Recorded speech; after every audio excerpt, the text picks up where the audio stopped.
आज आहे आमच्या बाजूच्याच मावशींच्या घरी सवासींचं जेवण. मला तिथे जायचं होतं, पण म्हटलं चला आधी सगळ्यात आधी श्रुतीला स्कूलमधून घेऊन येऊयात. मस्त तो बघा त्याच्या फ्रेंडचा हात पकडून पकडून चालतो आहे. घरी आले, मग नंतर रेडी होऊन पटकन गेलो आम्ही तिथे जेवण करण्यासाठी.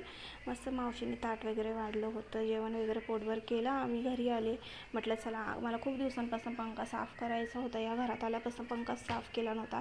म्हटलं आज हा करूनच घेते. खूप जास्त धूळ घाण बसली होती त्याच्यावर, पूर्ण माझ्या अंगावर सुद्धा ते सगळं कचरा वगैरे उडत होता.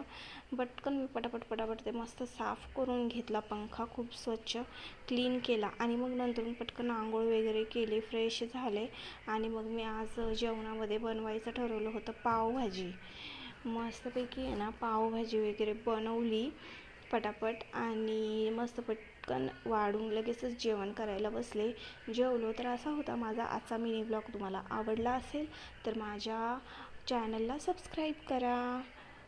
Thank you so much. बाय. भेटूया नेक्स्ट ब्लॉगमध्ये. बाय.